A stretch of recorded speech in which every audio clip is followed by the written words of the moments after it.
Meet Matt, Beth, Tim and Ashby, 4 GCSE art students from Essex. They all share the same dream, to make a living from their artistic endeavours. Top artist Stuart Semple has made millions from his art. He exhibits all over the world, counting Sienna Miller amongst his celebrity collectors. He's going to meet our bright young artists to see how they develop their ideas into great works of art. We've given the students handheld cameras to film themselves as they cultivate ideas for their final GCSE art exam, a 10-hour creative marathon split over 2 school days. We'll follow their highs and lows as they try to turn their raw ideas into artistic success. Then, after that daunting 10-hour exam, they'll face a public exhibition and discover what Stuart really thinks of their work. Along the way, we'll see some strange experiments from Beth. That was horrible. It's creepy, isn't it? There'll be some very arty talk from Tim. It's like metaphorical and physical that I'm actually learning something, but I'm learning more about myself. Matt finds inspiration in some unusual places. I found some quite interesting colours in the sky. And Ashby finds the pressure just a little too much. Oh, I don't know what I'm saying. Don't know. But it will all be worth it if these 4 young artists can make some great works of art. I think really it's just a beautiful, beautiful painting that she's made. It sort of glows.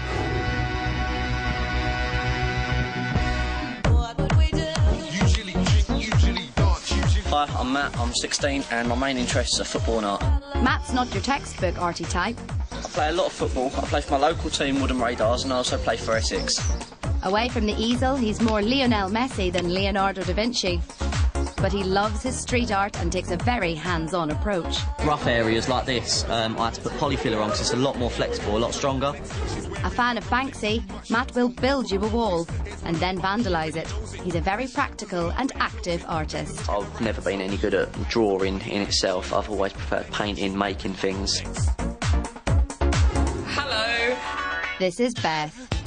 Beth makes big emotional works of art and sometimes gets lost in the creative process. It just sort of happens naturally. I don't really even notice, but I'll sort of apply the paint with a paintbrush and then blend it all in with my fingers, so it's quite messy. But Beth doesn't mind getting her hands dirty, as long as her art is focused on herself. Excuse me. Art for me is about, you know, like, it's personal and you can do whatever you want with it, and that's why I enjoy it so much. Barney, this is about me. Just go away. Is he actually in there? Yeah. Redo it. This is Tim. He's rarely seen without a sketchbook. Tim kills time by sketching his thoughts, and when he's got no thoughts, he sketches anyway. Sometimes I draw people, sometimes I just draw weird shapes, like I'll sit there drawing triangles or something. He's very thoughtful and serious about his art, and is constantly looking to improve. To get better, you always have to keep pushing yourself. He's found a big, expressive painting style, but keeps going back to his pencils. His precise illustrations are holding him back from a new, riskier style. Can he step away from the pencil pot? Maybe later on I'll be able to just go straight in with a paint, so if I can. Hi, I'm Ashby. When Ashby's not painting, she's usually found juggling a baton. With her majorette troupe, Ashby finds a personal edge helps her to develop her ideas into great works of art. This is actually me. I did get my friend to take that one. And then that's me at the back, but I'm going to cut me out because it looks like that person has 2 heads at the moment. Ashby's on a voyage of discovery into the world of oil paints and loves using them to create cubist and expressionist styles. I've learned that you can do a lot more with oil paint than just paint with it. I learned you can smudge it, you can just do all sorts with it. Ashby's recently started to experiment with a palette knife, an idea she borrowed from a friend. She had a really good final piece, it came out really effective, so I thought, I'm going to steal that. I'm going to nab that. Hello. We've invited top artist Stuart Semple to meet the students to discover how they develop their artistic ideas. From what I've seen so far, the students look really great, and I really can't wait to see a bit more about their thought processes. Stuart's art is full of playful references to pop culture and comments on consumerist Britain. He's often likened to Andy Warhol for his accessible style and is sought after by A-list celebrities. He's collaborated with Lady Gaga and The Prodigy and has been so successful that he once tried to buy his own island off the Dorset coast. In 2005, Stuart snuck one of his own images into the Saatchi Gallery to protest against the lack of British artists on display in the exhibition. Naughty. But Stuart's main aim is to make art that's accessible and fun. So, how does a flourishing artist like Stuart continue to develop his ideas day after day?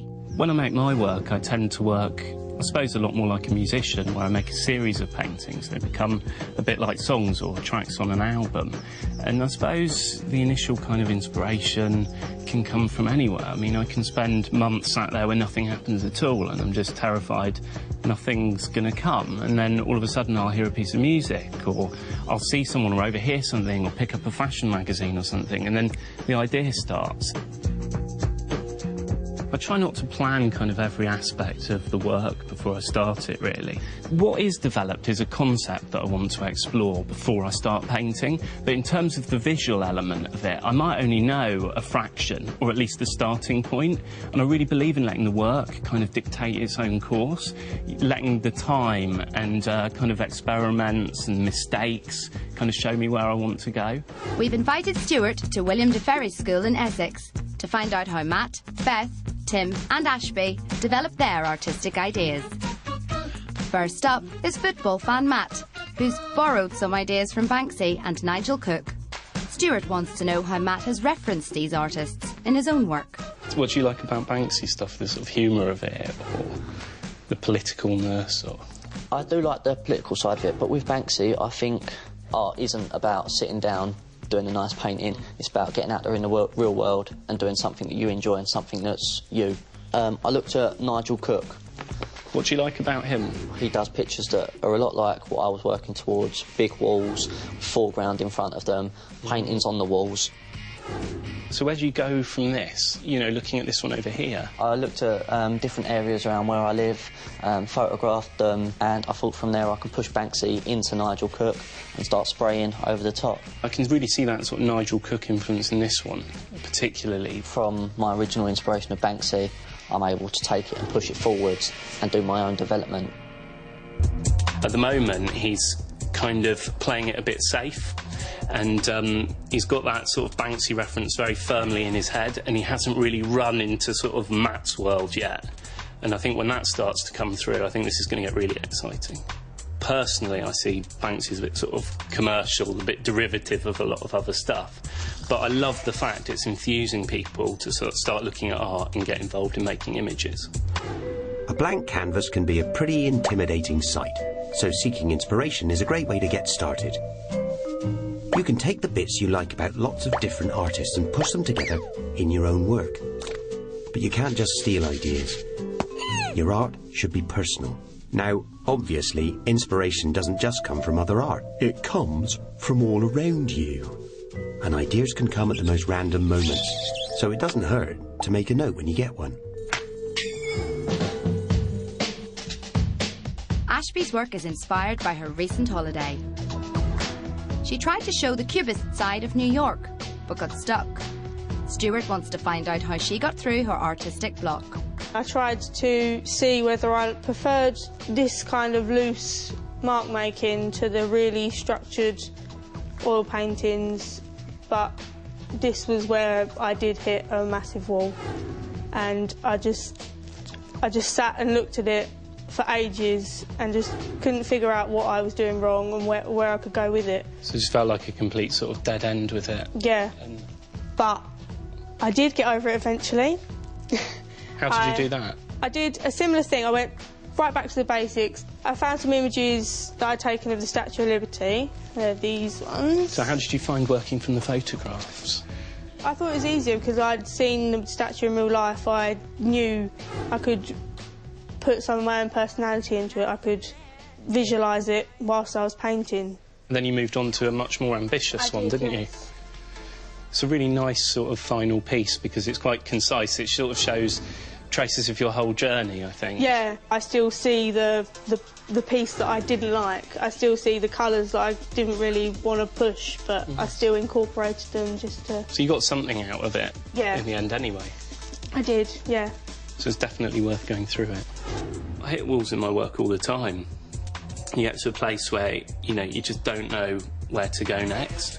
And I do all sorts of elaborate things. I actually move studios, or not paint for 3 months, or do something entirely different. So I don't want to just chuck it all in because I can't get an idea. But in the end, something happens, and you just have to keep making through it. I don't know where she'll go next. Her oil painting skills and her sense of composition's getting stronger as well, the way she's actually collaging these images together. So I think maybe that's something that will be explored a bit more deeply next time around. Every artist hits a wall at some point in their work. This is when you don't like what you've made and you don't know what to do next. When this happens, you should decide what you do and don't like about your artwork. Then you can just take the good bits and avoid the bits you don't like next time. You might find you need to research or experiment more before you start again. So, hitting a wall is good. It makes you a better artist. Tim's determined to push himself into uncharted territory, using paint instead of pencils. Stuart's fascinated to find out how Tim is coping outside of his usual comfort zone. The reason why I wanted to move out of my comfort zone with charcoal and then later on paint is because I wanted to try something new, because you can't always stay the way you are. You've got to develop, evolve. So how did you feel? I mean, were you a bit intimidated at first by this charcoal? A lot. Yeah, it was something that I haven't tried before, so I was out of my comfort zone. I didn't know what I was doing. Are you sort of trying to make it do what the pencil did to an extent? I just can't, because it's not pencil. To really loosen you up, I think, isn't it? It's like metaphorical and physical, that I'm actually learning something, but I'm learning more about myself. This is my next piece. At this point, I was still using little brushes, and so you can see it here. I'm still using the little brushes. I mean, there's a kind of fussiness. Yeah. What happened after this, then? So I moved on to this. Yeah. Which was my paint and napkin color. It's like a sort of total breakout. It's like you really start to express. I mean, you're using your whole body when you paint this. So I can't use those little brushes anymore. No, I mean, to get that mark there, to go like that, you need so much sort of confidence. Because now you're totally out of your comfort zone. And actually, you don't mind to take a risk. You just got to trust yourself and go into it and just be like... Whenever you're making work, you can get complacent, or you default back to a kind of system of making things that works for you. I find that all the time with my work, where I get stuck in a rut and I need some way to break through it, and I need to try something else. And it is really sort of depressing sometimes when it doesn't happen and you try and force a change, you know, but with Tim, it just felt like a totally natural kind of thing for him to do. And I think it's just going to carry on. And the thing I'm excited is when he starts to discover colour properly, you know, because I think there's just going to be a total explosion of expressive, big, gestural painting. It's going to be really, really good. It's easy to get stuck in a comfort zone, making art you're used to or good at. But you're bound to get bored doing the same thing all the time and maybe yearn for a bit of a challenge. But getting bored is good if it makes you try something new. If you're used to drawing detailed miniatures, try big, expressive painting. Or if you usually have to spend hours finessing your work, give yourself a time limit so you have to work fast and furiously. Whatever it takes to keep your creative juices flowing. There's nothing Beth won't use to make her experimental art. She's toyed with watercolours, powder paints and even salt, before settling on inks. Stuart's intrigued by what Beth has learnt from her experiments. I've had to be aware of the inks being really unpredictable, so I did 2 studies at the same time. So was that quite nerve-wracking, because you didn't really know what the inks were going to do at all? It was, but it was quite exciting as well. I just wanted to make sure that I'd experimented with every sort of material that I could have on its own, and then with other things, just to really see what different effects I could create and which ones that I liked the best. And then you were ready to do your final piece after that? Yeah, which is this one over here. Right. Now all of a sudden you know, you've got a portrait, it's a self-portrait. Yeah, I suppose I was quite lucky with how that turned out, really, because I hadn't done a lot of experimentation. That's what I was going to say, it's a big risk almost, decided that you're going to do quite an accomplished kind of figurative oil painting of yourself at the last minute. Yeah, with all the materials that I was using, I sort of knew that if I didn't like it, there would be a way of sort of changing it. So it kind of wasn't as risky as you might have initially thought. Yeah. I must have used just about everything in my time when I've been making my art. Strange stuff at its nuttiest, maybe lentils and spray paint and tarmac and feathers. Its most normal kind of expensive oil paints and linseed oil, maybe, and sort of everything in between. But I had to go through the process of playing with everything. And I think it's really important to remain playful and go off and explore what is possible, because you know, she's discovered a whole way of doing things with these materials that she's managed to bring together into quite a complete and concise sort of final piece. And I don't think she'd have been able to do this if she hadn't have endeavoured to do all that other stuff. Experimenting is great for finding the best material to work with. There's the obvious materials, as well as the weirder stuff. Blindly experimenting might be fun, but it's better to know what you want from your material. Make a note of what's good and what's bad in case you forget. From all these experiments, you'll eventually find the best material for your art. It might even be the material you started with. We've given Matt, Beth, Tim and Ashby handheld cameras to film themselves over the next 2 months as they develop ideas for that scary 10-hour exam. If they get through it in one piece, they'll get the chance to hear what Stuart thinks of their artworks and get to share their final pieces with friends and family at a special exhibition. Matt's chosen to develop his ideas around the topic of urban areas. He set himself the challenge of making his work a little less Banksy and a bit more matte, taking in influences a little closer to home. I found some quite interesting colours in the sky. Not sure if they'll come out on here, but they really do work with my current unit. I'm exploring the idea that every area is a rural area waiting to be revealed. Matt's widened his interests to include Scottish painter Jock McFadden. His work has been a major influence for me. His ideas of sense of abandonment, urban areas and big skies have helped in my own work. My next ideas for work was to develop the wall piece that I've got here. This then developed into my David Heffer style piece. I liked his textured background of his work, and I then tried to put that into my own work. But he's not forgotten his favourite street artist. Another influence was Banksy. His work helped to develop these two pieces, as I liked the hole in the wall idea. Against the clock, Matt's challenge is to put his own stamp on his work before sitting the exam. It's the 7th of March, 3 weeks away from our exam. Just thought I'd show you the current piece that I'm doing. These are 2 pieces that I've been working on at the moment. Knocking through the wall reveals the rural area behind it. Taking inspiration from the red skies outside his bedroom window, Matt's work is finally starting to feel a little more personal.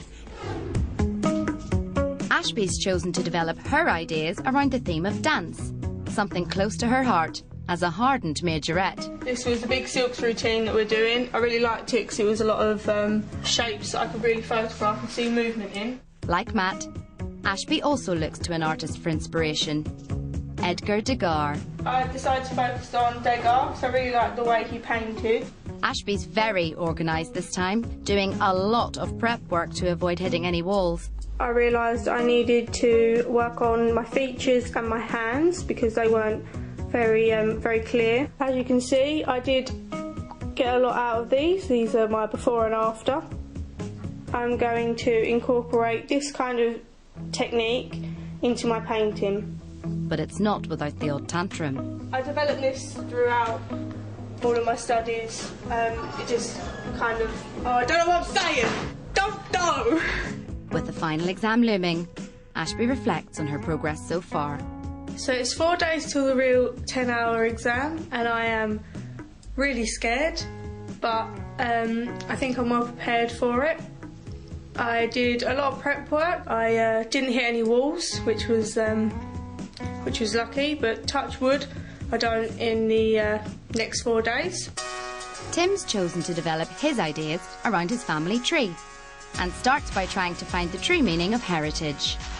What is the meaning of your family tree? Is it where you are from, or is it the life that you've been living and where you're brought up, or is it where your family is from? This is the painting I'm doing right now. Tim has pushed himself even further out of his comfort zone by introducing colour to his artwork. But is it a step too far? I found it quite difficult when I started this painting because I'm so used to using black and white, and I wasn't really sure what colours to use. Tim's inspired by Chinese artist Zhong Yuan's snapshot style, but wants to take it to the next level by adding a splash of colour. I got pictures of my family and started to think of how I could put them together for an overall painting at the end. This is a very ambitious piece. There are lots of family portraits to paint against the clock in the exam, and Tim's already making the leap from black and white to colour. He's going to have to be pretty prompt to paint so many pictures in just 10 hours. Hi, Beth. Hello. Beth has also chosen to develop her ideas around the theme of her family tree and is being typically experimental. I volunteered my friend Ellen and my friend Katie, who's I'm going to paint in a minute. In a way, I'm sort of creating twins out of them. I'm looking at the fact that people could look so alike but be so different, sort of thing. Don't worry, it comes off. I tried it last night. I'm just like experimenting with different ways of showing their emotions. She kind of looks like she has a red beard. Okay, so this is Ellen, like fully painted. I'm going to take a picture like I did earlier. Think of something sad. Just feel depressed. Beth takes photos of her painted friends to use as source material back in the art room. That one's horrible. It's creepy, isn't it? It doesn't even look That's like extremely you. scary. I'm sort of halfway through this next piece that I'm doing, and I'm looking at the idea of the double image or sort of twins. Yeah, just see how that turns out. Unhappy with her progress, Beth changes her mind. She's losing confidence in her experimental approach and abandons her work half finished to make a last-minute U-turn, deciding instead on a much subtler style. But will Beth's late change of heart leave her underprepared for the exam? With preparations complete, Matt, Beth, Tim and Ashby head into the daunting 10-hour art exam to create their final piece. The students have 2 sessions, split over 2 days. Starting with a blank canvas on day 1, they paint against the clock and have to submit their final pieces at the end of day 2. The exam marks the end of their GCSE art course. They can do nothing more after this point to improve their grades. Now I've finished everything. I've done my prep work and my exam, and everything went very well. I think the main reason for that was because of my all my prep work that I did, all the experiments. Looking back, there's a few things I would have done differently. Mainly, I would have done more preparation for it and experimented more with ideas and stuff. Looking back on the actual exam, I was quite pleased with how the exam piece went. I'm glad it's all over. With the exam complete, it's the day of the students' first public exhibition. We've invited Brit artist Stuart Semple back to see how far the students have progressed. We let him in early for a sneak preview of their final pieces. First up, Stuart reacquaints himself with Ashby's work. Did her thorough preparation stop her from hitting a wall?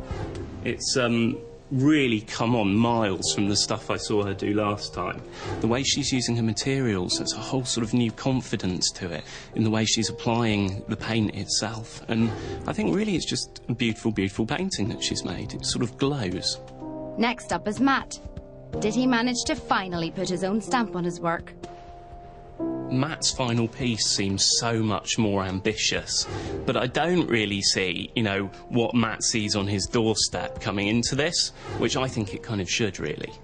Stuart was impressed by Tim's earlier work, but felt that he had a lot to do against the clock in the exam. Oh, Tim, I think he's let me down a little bit here. I was expecting a really big, kind of expressive, explosive painting like the Nat King Cole one we saw before.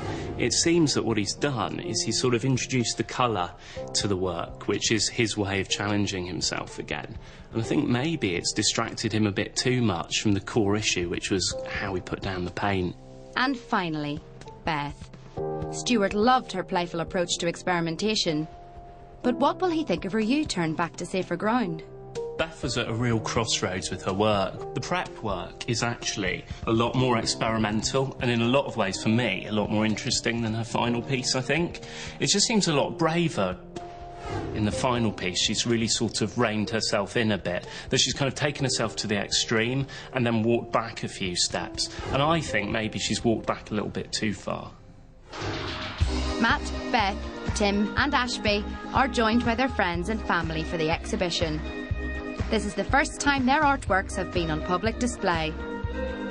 And the students get another chance to meet their chief critic, Stuart, to hear what he thinks of their creations. Ashby, you've got to be really happy with that. It's come out really well. Yeah, in the end I was. During the exam I wasn't. I had a few temper tantrums. But, did you? Yeah. You didn't hit one of your walls, did you, during the exam? No, I didn't. I didn't hit any walls, luckily, this time. Well, what happened then? What went wrong? I hadn't drawn my scale out right. And the legs were too long for the body, and then the head was too small, and so then I'm just sitting there going, it's rubbish, might as well go home now. You can't tell. I mean, I can't see it. I managed to fix it in the end. How did the exam go? I think it's my best exam yet. And you can see the inspiration here. You can see sort of the Jock McFadden thing, the Banksy wall. Yeah, I tried to put as much that I'd learnt from other artists into it, and then develop it into my own techniques and own ideas. But it's a lot freer than some of the stuff I saw. In the exam, I was still experimenting on other pieces of paper and that. I really like sort of dripping, running down lines, Yeah, really some rough. of this is lovely. Really rough, like the spray paint up the edge, laid it on really thick and just stood it up so it could all run down. There's an economy of it, you know, it's a very quick gesture, you know, it's quite brave to do in the exam. Yeah. I think one of the things I really love about this drawing is that it's still got that expressive kind of mark-making gesture that I loved when I saw the other stuff. When you've got to your bigger piece, it doesn't seem quite as expressive, but you've sort of reined it in a little bit. When I saw the artist, Zhang Yuan, I was like, yeah, I definitely want to do that. But I didn't actually think about how long it takes to do those paintings, because those paintings, it takes them like a month to finish one. What I found in some of the exploratory work that I saw of yours was these really striking kind of quite aggressive colours, you know, these sort of red faces. It wasn't something that I felt was really personal to me, so I think that's mainly what led me away from it. I think I was a bit worried as well about putting the ink on and then not being happy with how it So did you feel in one way that you held back, sort of for the sake of the exam? Yeah. Matt, Beth, Tim and Ashby have come to the end of their journey through GCSE art. They all survived that daunting 10-hour exam. But how do they feel about Stuart's final feedback? It's been great having Stuart look at my work, because he's been giving me the advice that I wanted and needed to help me develop my art style. I've definitely taken it on board. I know that I need to loosen up a bit more and maybe work bigger. It's been interesting but scary having Stuart look at my work, because obviously he's a professional, so he knows what he's talking about, and he's shown me what my strengths and my weaknesses are. The experience has been excellent. I mean, it's made me really confident in my own work, really encouraged me to push forwards with my art and actually get somewhere in life. It's been so nice, like having someone's opinion being so successful. It's been really, really great. It's been absolutely amazing meeting the students and getting to know them and see how they make their work. I've enjoyed every minute of it. I really hope that they're going to carry on making their work and we're going to see one or two really strong artists come out of here.